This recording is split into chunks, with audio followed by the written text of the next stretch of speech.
Just imagine a city that housed all the knowledge of the world, all the mathematical and scientific treatises, all the works of literature and the flights of philosophical fancy. A place where writers and artists and scientists met to debate and to pioneer thought. Just think of what ideas and inventions that city would produce, what power its knowledge would bring to its rulers. Just think of what would happen if that wealth of knowledge was destroyed, burnt to the ground or scattered to the winds. A terrible moment when civilization itself was stopped in its tracks. This sounds like some kind of science fiction fantasy, but this was a reality, and this was the real place where it happened. A city where its secrets are hidden beneath the sea and beneath its streets. This is the city of Alexandria, and this is its extraordinary story.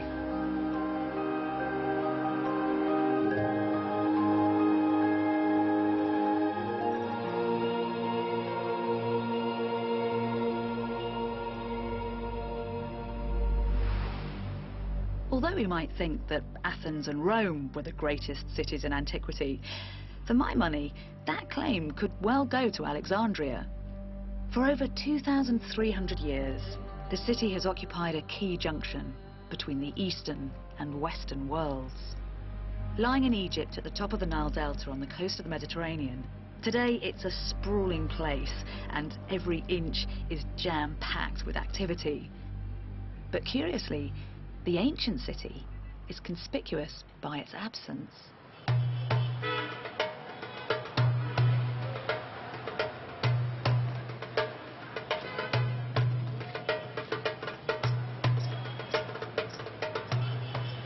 The modern city here really buzzes with life, but it can be a bit hard to get a handle on ancient Alexandria.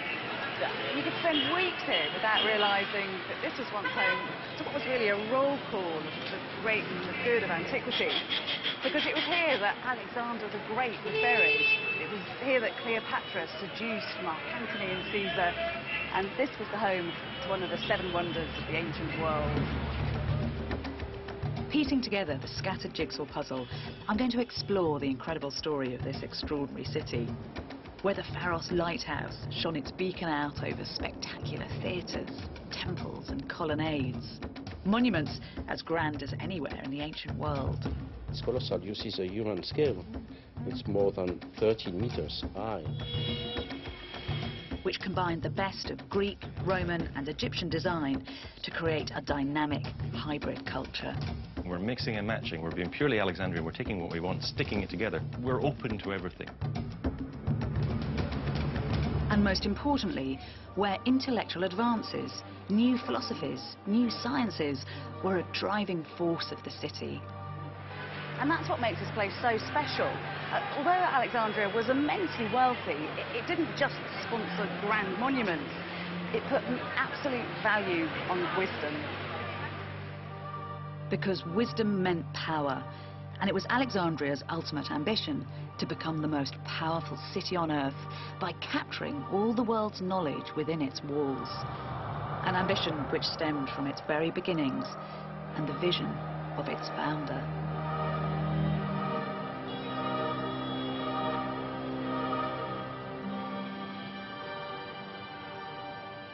By ancient Egyptian standards, Alexandria was a relative new build. It was founded only 2,300 years ago, halfway in time between the pyramids and us. The 4th century BC was a kind of in-between time of history. Golden Age Athens had dimmed and Rome was still a provincial backwater. But a very unlikely corner of northern Greece was about to have a huge impact. From there was going to come a man who would be a real player on the world stage. In fact, he was somebody who was going to change the world order. That man was Alexander the Great. Great, because Alexander's achievements were truly outstanding. From provincial Macedonian beginnings, he united the Greeks as a nation, defeated the Persians, and set about creating the largest empire the world had ever seen. From northern Greece, his territories stretched out across the Mediterranean, deep into the Middle East, and towards North Africa. Alexander was prodigiously ambitious, and by the age of 24 he was already cutting a swathe through the territories of the known world. But he could not rest easy until he'd laid his hands on the really big prize: Egypt. Because this was one of the most admired and envied countries in the whole of antiquity. The Nile River, which watered the land, gave it vast agricultural wealth, creating the manpower and resources to cover the land in glorious artworks and engineering triumphs. Even the Greeks, who thought they were culturally superior to everyone else and described anyone who wasn't Greek as barbaroi, barbarians, respected Egyptian achievements. The Greek father of history, Herodotus, said that nowhere else in the world were there more marvelous things, more works of unspeakable greatness. Such a rich prize was irresistible to Alexander. In 332 BC, he invaded Egypt and overcame the Persians, who dominated the Egyptian people for the past 2 centuries. But to seal his victory, he now had to win over the hearts and minds of the Egyptian people, whose unique religion and culture had been rooted in the land for over 3,000 years.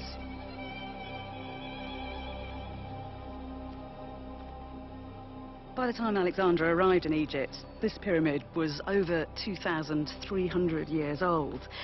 But the locals here didn't think of it as some kind of antique curiosity, because this is where a god king had been buried. The Egyptians believed that it pulsated with a sort of sacred power.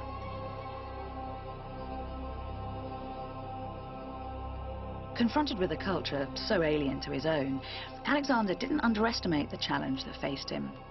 He realized he'd have to come up with an ingenious approach to get the Egyptians on side and accept his new Greek rule. And typically, when it comes to making sense of the story of Alexandria, the clues to how he did this are buried deep beneath the desert sands. So, had we been walking down here in Alexander's day, what would we have seen? You would have seen something quite different. It would have been far grander. You would have had these limestone, beautifully cut blocks, and you would have inscription, and there would have been a big processional way lined with sphinxes. So it would have been quite glamorous, not quite what it is now. I mean, was it typical to have things underground like this? For the ancient Egyptians, yes. I mean, the underground stuff is a good place for rebirth and resurrection and anything secret, so they used it a great deal. Oh, well, it's certainly pretty atmospheric. Yes.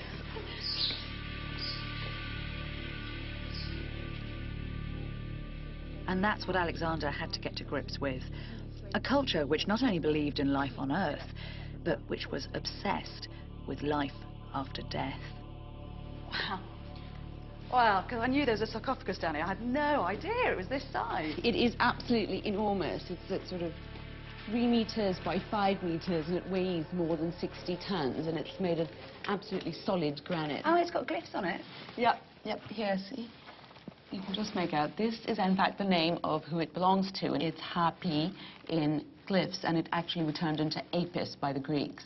And so it's Hapi, which is the great bull god, the Apis bull, and this is his sarcophagus. So it's a bull buried in here? Yeah, it's a bull. I just presumed, because it's so kind of glorious, it would be a human. No, it actually is a bull burial because this was the sacred incarnation of one of the Egyptian gods, and so he was buried here after his death.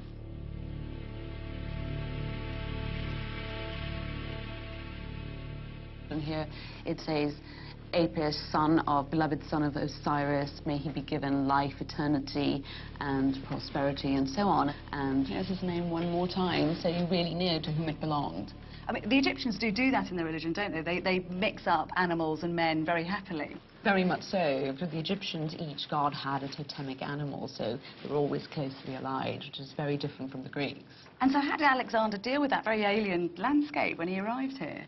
Alexander was brilliant. I mean, he, instead of coming in and saying, you all are fools, he instead said, I am part of this whole thing. And he came and he made offerings to the Apis. He gave money and lands to the temples. The Egyptians thought, wow, one of us, we love him. And then, in this brilliant move, he also visited a temple where he was hailed as the son of the chief Egyptian god. So he was supposed to be the divine ruler on earth, which fits in with the Egyptian belief system that their pharaoh is divinely born and a god on earth. And so there was Alexander as a pharaoh, really, and the Egyptians loved him.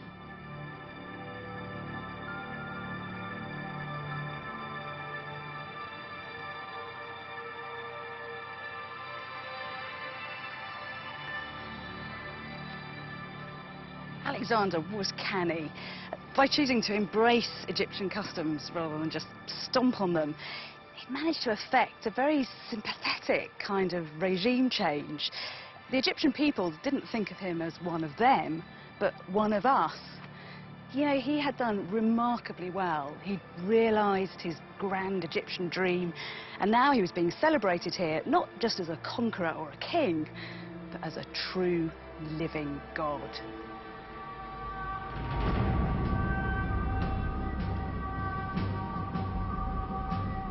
But even that wasn't enough for Alexander. He didn't just want to be another in a long line of pharaohs.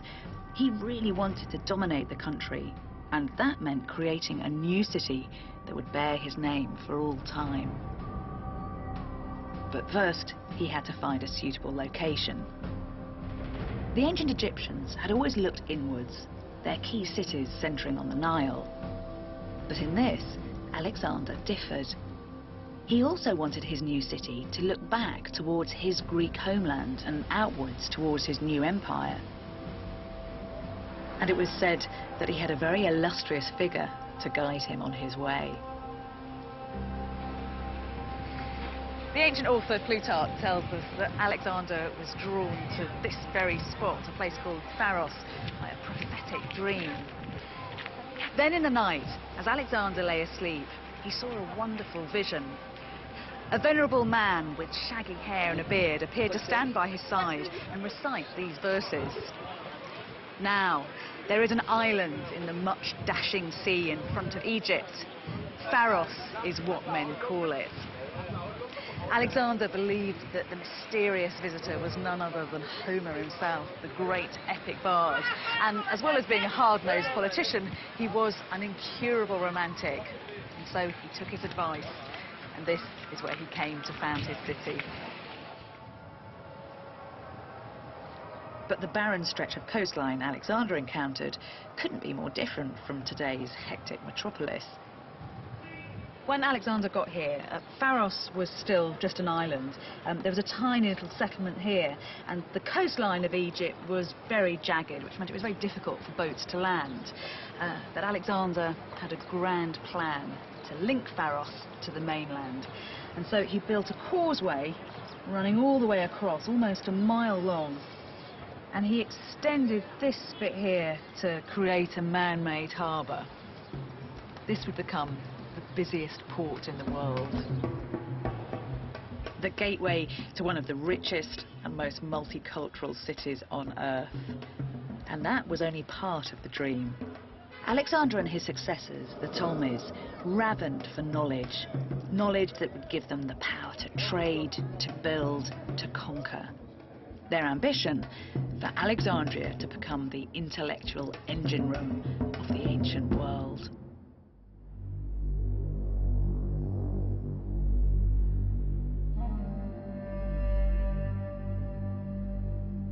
Ancient Egypt, land of the mighty pharaohs, living god kings whose people built fantastic monuments in their honor.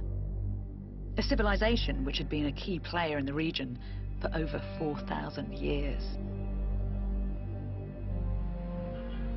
In the 4th century BC, the Greek Alexander the Great conquered this land, winning over the Egyptian people and making it his own, creating a new city in his name, Alexandria.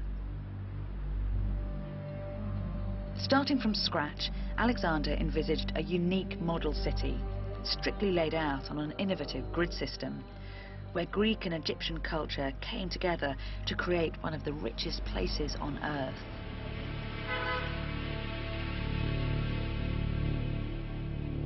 Today, so little is left above ground.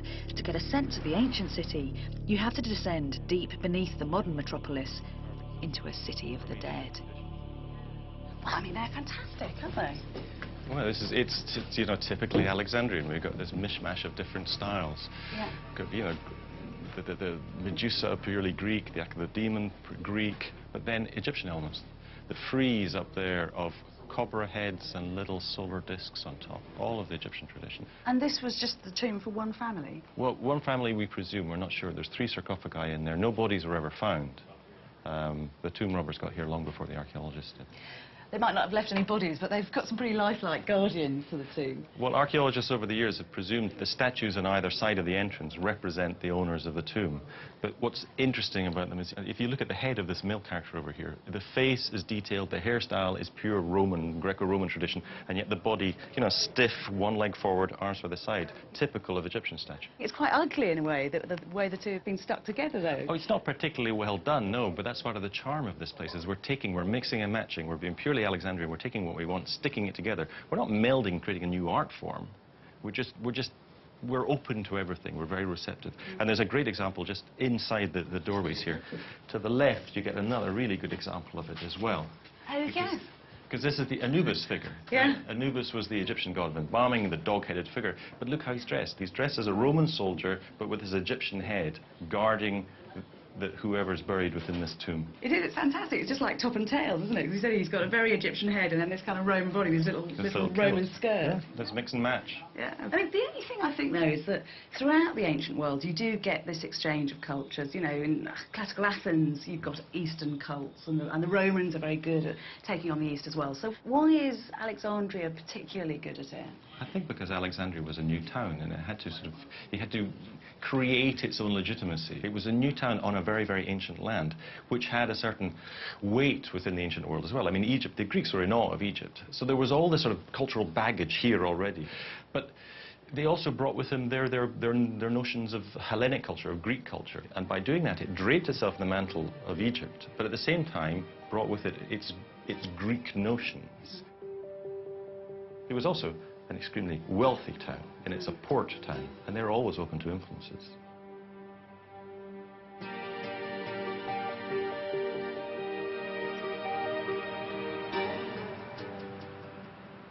What you have to remember is that this was no ordinary city.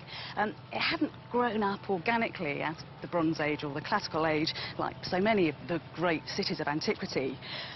This was, if you like, a kind of high-minded new town, the brainchild of a visionary and highly educated man. From the age of 13, Alexander had been taught day in, day out by the great philosopher Aristotle, and a spirit of inquiry was imbued in every cell of his body. And when he founded Alexandria, he passed that spirit on into the very DNA of the city. This was a place where knowledge was as valuable a currency as grain or gold.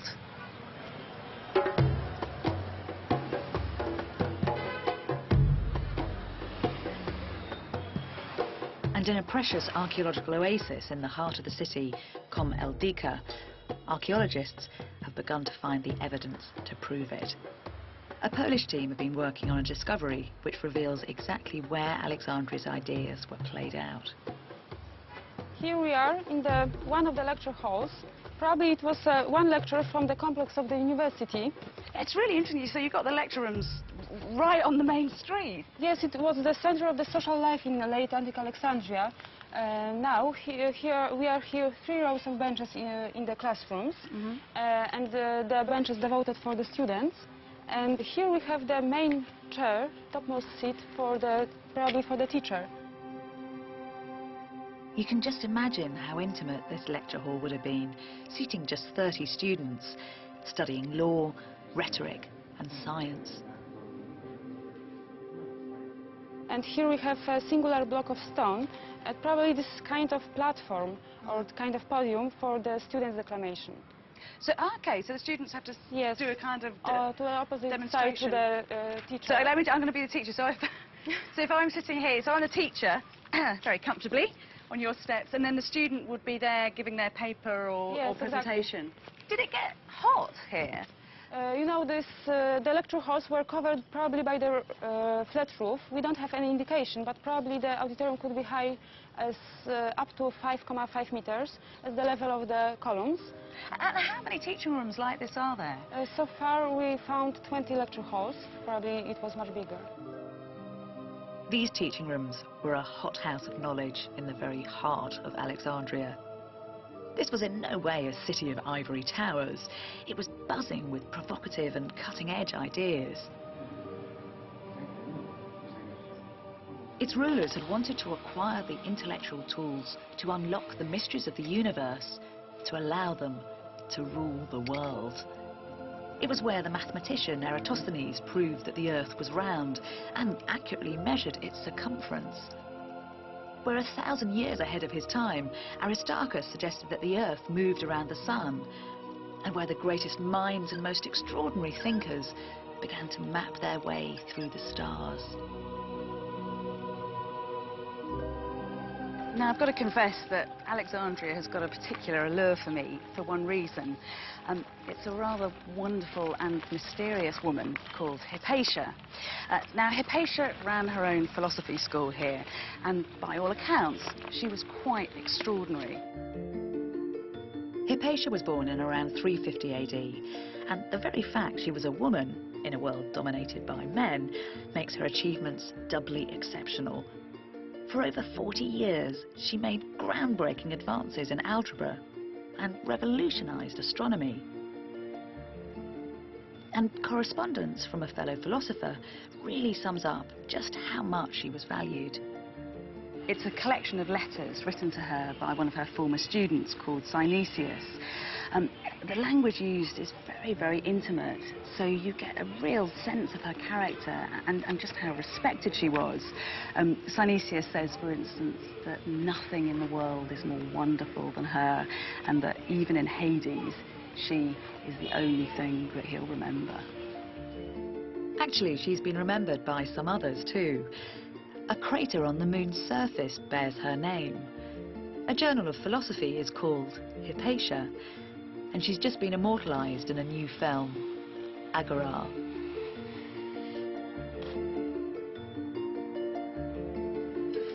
Imagine Hypatia working late into the night, the famous Alexandrian street lamps burning outside, her staring up into the night sky for inspiration.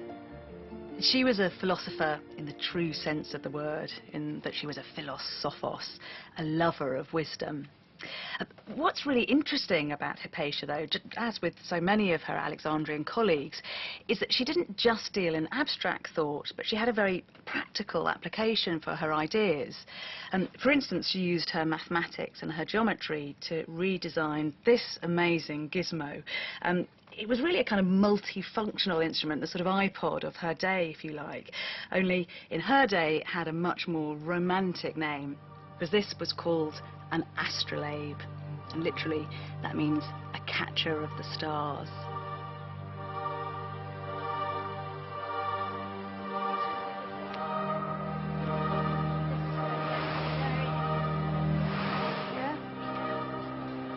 One of the things that was worked on here in Alexandria and perfected was this amazing instrument, the Astrolabe. Yes. You're clutching one. Yes. What did it allow people to do? The Astrolabe has many functions, telling the time of the day, telling your latitude, your altitude. It can measure the height of mountains. It can measure the width of rivers. But I'll tell you how to measure the time of the day. Okay. Now, here is the Astrolabe, and here is the pointer. This is what we call the pointer. We align these two holes pointing to a star. Okay. When we align these two holes like this pointing, we get a reading with the pointer right here. We take this reading here, which is a letter, an Arabic letter, but for them it's a number. Okay. We take this number, we turn the Astrolabe, and we have this spider here. We point the pointers here to the number that we have taken from the back. And when we point it to here, we get the reading. You see that pointer here? It will point to the degrees that the sun has risen, or the star has risen from the horizon. Okay, 360 degrees is equal to 24 hours. So each 1 hour is 15 degrees. So if we have here number of degrees, I can know the time of the day.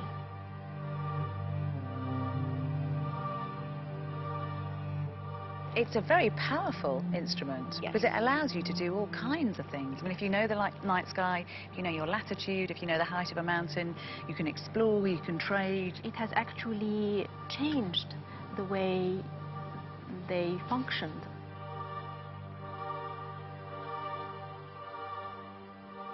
Alexandria did sponsor pure reason, pure thoughts, ideas just for ideas' sake. But it was also an immensely busy and practical place. The Astrolabe, for example, was very beautiful, but when it was applied, it allowed men to trade and to travel and to conquer. The whole city was very enterprising and outward-looking, and that ethos was directly in line with the vision of its founder. Alexander had created a unique city, a central point between East and West, where the greatest thinkers not only explored pure thought, but applied their ideas to become real players on the world stage. The scale of Alexandria's intellectual ambition was immense. To house within its walls all knowledge, and with that knowledge make its rulers the most powerful people on earth.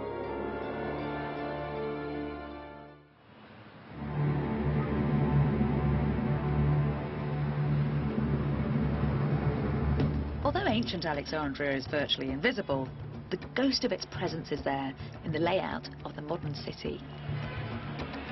I'll tell you what is very exciting.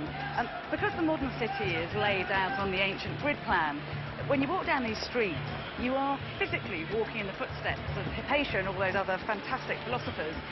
And that feels like a very good place to be.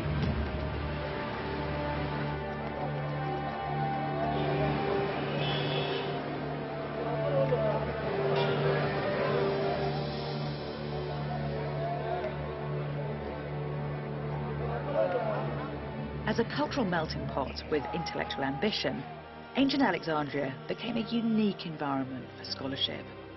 A place where the extraordinary thinker Hypatia, schooled in Greek thought, could also draw on Egyptian wisdom and Babylonian science to help her map the stars. Where a wealth of traditions from around the world combined, enabling the greatest thinkers to make scientific advances achievable nowhere else, creating a new Egypt and a model for society in the future.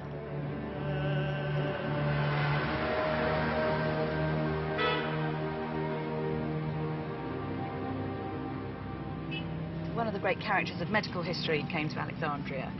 He was a man called Galen, and even though he travelled right across the eastern Mediterranean, it was the cosmopolitan conditions of this city that allowed him to make quite extraordinary advances. In fact, it was here he made scientific breakthroughs that wouldn't be bettered for another 1,500 years.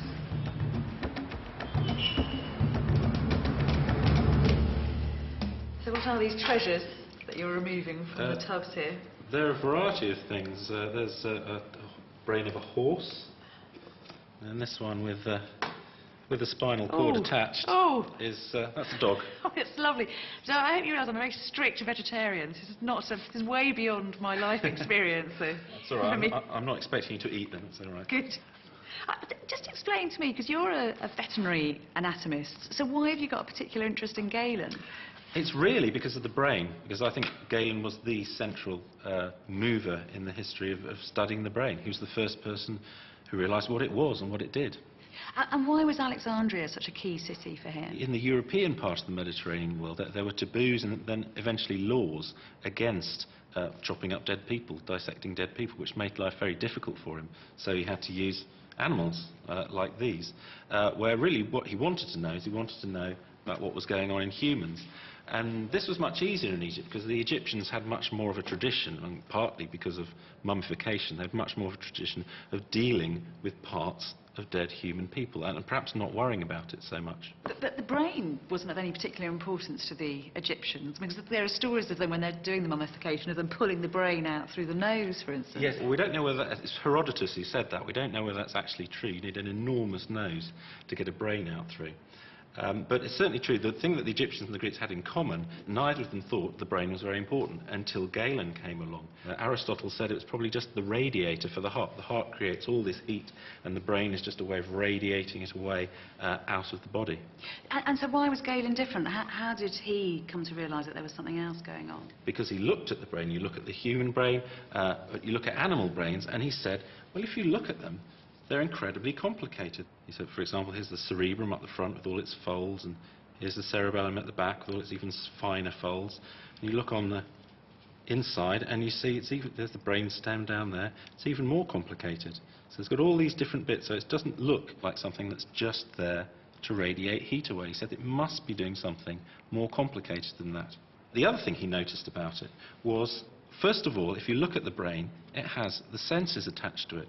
If you dissect a brain, I'll get this out, this is a sheep brain with the eyes still attached. Yeah, lovely. Thank you. And that's the important thing. He said, well, the brain is connected to the special senses by these large, thick nerves. And he said that must mean something.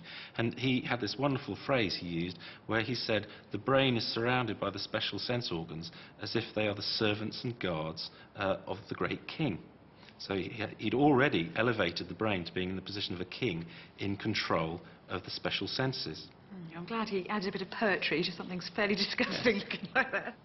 And so he demonstrated that not only is the brain where all the sensory information comes in, but also he'd shown it's where all the nerves radiate out to the body to move the body. So he's really showing the brain takes the information in, processes it, puts it out again. Really, the brain is where you think, it's where you are. And really, he was the first person to show that. That is immensely important. And if you prove just how powerful the brain is, that's going to revolutionise what people think about the human body and, I mean, all sorts of things, and the human soul as well. He completely changed the way we think about the body, and especially the brain.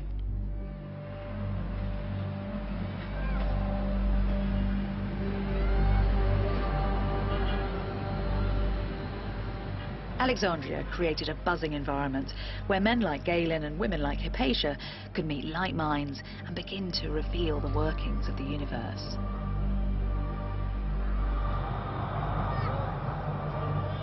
Because these thinkers weren't working in isolation, and that's possibly Alexandria's greatest achievement. It had created an environment where great minds could gather to discuss and develop their ideas, the largest store of knowledge the world had ever known. Like so much of ancient Alexandria, its libraries have long since disappeared, but modern Alexandrians have begun to acknowledge their amazing heritage with a new state-of-the-art library capturing its predecessor's spirit. There have been collections of texts and books in other ancient cities, but the ambition of the library here was quite extraordinary. Alexandria wanted to be the repository of all knowledge on Earth, and so a copy of every single book in the world was to be stored here.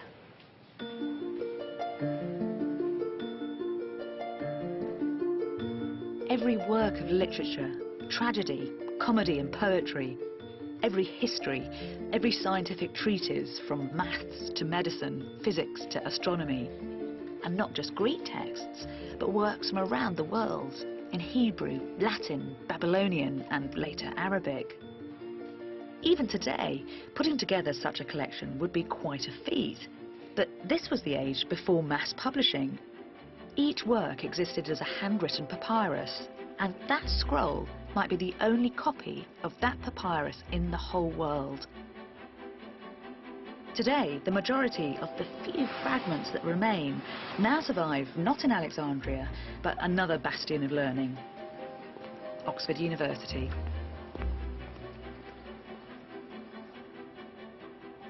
How many of these texts would there have been in the libraries? Oh, I reckoned 500,000. Everything from Homer, some of the earliest Greek papyri were texts of the Homeric poems, the Iliad and the Odyssey, to Plato, philosophy written in Greek on papyrus, to, in the later period, Arabic, and even earlier Hebrew. But the scale of ambition is extraordinary. So how, physically, how did they get the work into the city? They were sending people out to all parts of the Mediterranean. They had a list of the 9 canonical lyric poets that they wanted their works of, and they sent people to the festivals where their works had been composed, Olympia and Delphi, and they borrowed the official copy of the Athenian tragedies from the Athenians so that they could make a copy of it. Then they refused to give it back. So they were in some ways acting like antiquarian book collectors, in other ways acting like an institution building up a fundamental collection for scholars to work on. But if you've got this massive volume of work, how are they keeping tabs on it all? How are they organising it? They developed a system which was really the invention of the modern book catalogue. The Alexandrian scholar Callimachus invented the first book catalogue, which simply had an entry for author, title, genre, type of work, in this case comedy, and also the total for the number of lines at the end. Scribes were paid by the number of lines they copied. So here you can see the name of the comic poet Aristophanes. You could just about make it out. Yes, Stephanos. And in Alexandria, are they mainly copying material, or are they actually adding to it? I mean, are you getting new scholarship there as well? Absolutely. They're constantly commenting on them. This is a copy of Plato's Republic, in which there's a tiny hand has been writing a marginal commentary into the margin, explaining and correcting the text. So you get the feeling of a kind of buzzing hive of readers and scholars working and operating on the text. It's so impressive, isn't it? So you've got the genius of Plato, and then you've got somebody else centuries later adding their own ideas. Access to information enabled the Alexandrians to revolutionize scientific thought. But they also studied theology. It was in Alexandria that the Hebrew Bible was first translated into Greek. By understanding a wealth of cultures and beliefs, they had the power to master and control.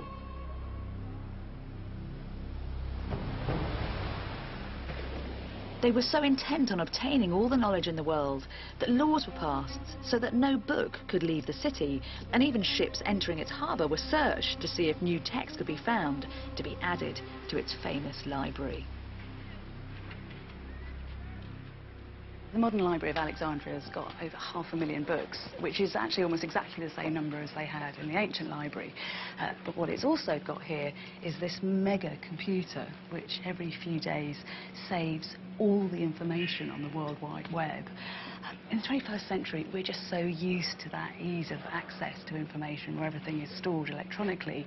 But in the ancient library, they often held the single existing copy of a book. So just imagine if that was lost, you'd lose those ideas forever. And tragically, that's exactly what happened in Alexandria. Knowledge had made the city an intellectual powerhouse of antiquity. It had made thinkers like Hypatia powerful forces within the city. It was an environment where new thoughts could flourish and evolve, where anyone from anywhere could voice their ideas. So perhaps it was inevitable that at some point, some ideas would come into conflict. And for the ancient world, Alexandria, its libraries, and for Hypatia herself, the result would be catastrophic.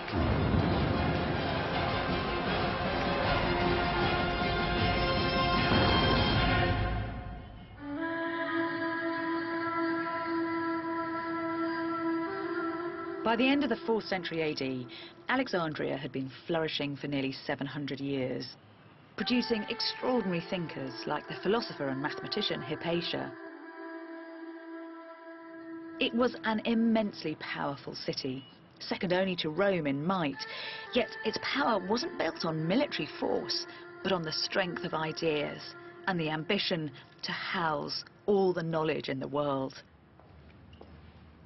And that included beliefs from the latest school of thinking, the fledgling religion, Christianity.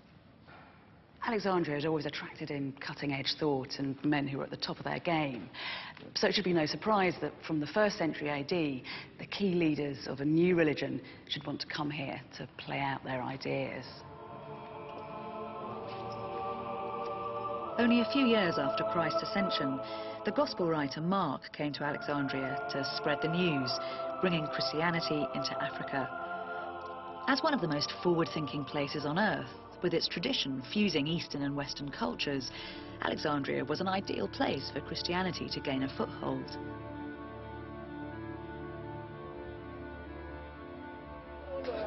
But reconciling a multi-faith environment with a religion whose followers believed exclusively in one God proved a testing challenge for the city. St. Mark himself died at the hands of pagans for preaching his faith.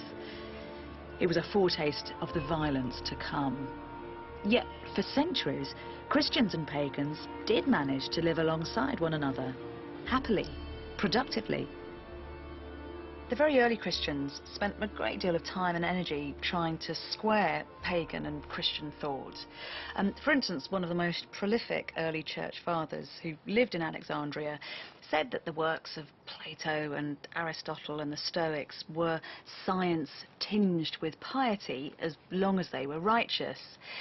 Now, in a world like that, where Christianity is just another stream of thought, then Hypatia has a very secure place.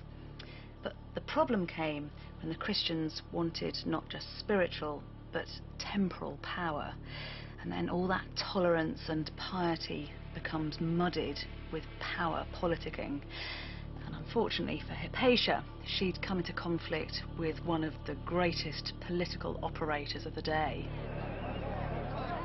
Hypatia herself wasn't anti-Christianity. Many of her students were in fact Christian.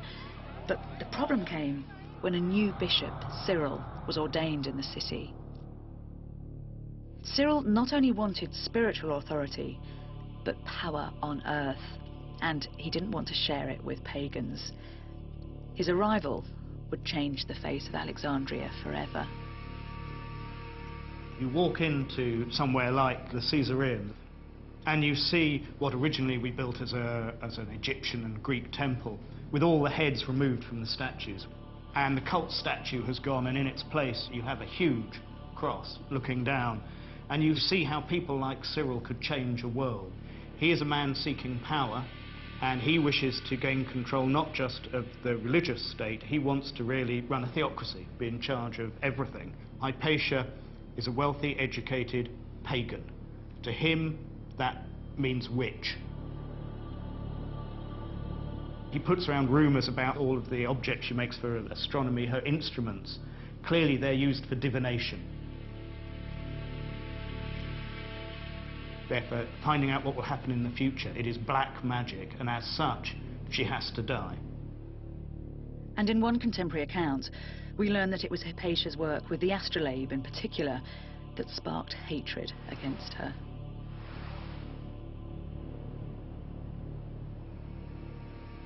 Spurred on by one of their leaders, the blood of the Christian mob was up. They started to seek Hypatia out through the city and found her driving through these streets on her way home.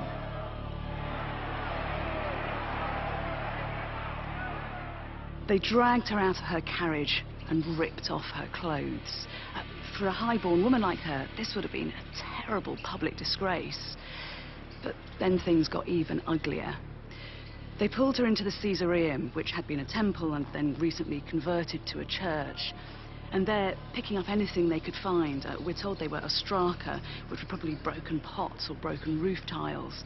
They started to flay her alive. Once she was dead, they pulled her body limb from limb. And then they took her dismembered body parts to the edge of the city, where they burnt them on a pyre. In effect, this was a witch's death.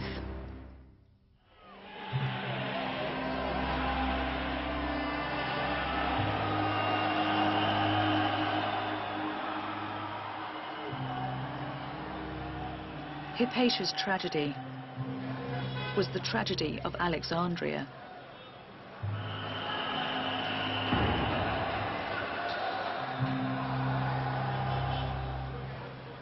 The destruction of its spectacular monuments,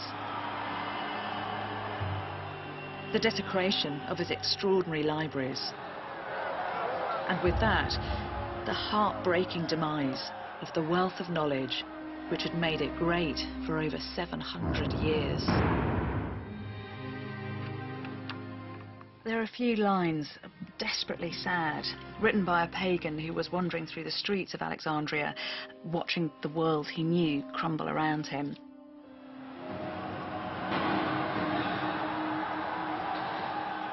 Is it true that we Greeks are really dead and only seem alive? And in our fallen state, we imagine that a dream is life.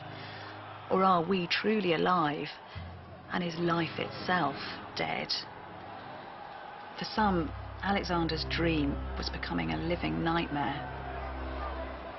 After centuries of onslaught, only 1% of Alexandria's vast book collection has survived into the modern world.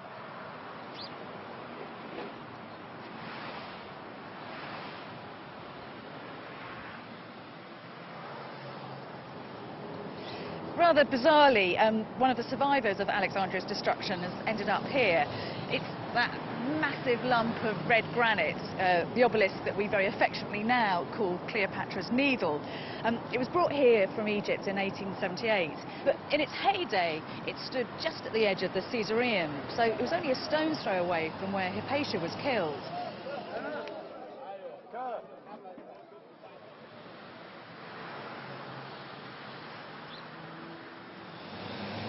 I think that in many ways, Hypatia was an incarnation of Alexander's dream. She was living proof that knowledge is power. She was immensely knowledgeable, and therefore the extraordinary city that she lived in allowed her a huge amount of influence. But the key word here is extraordinary, because Alexandria was a city less ordinary. And perhaps its ambition, that dream to acquire and to caretake all the knowledge of the world, was just too perfect to last. We should bear that in mind, because it is, of course, a very modern dream. I mean, after all, that is what the World Wide Web does. And so when we know that Alexandria failed, and as a result, a whole epoch failed, we should take a very careful note. For that reason, we mustn't bury the memory of Alexandria, but celebrate it.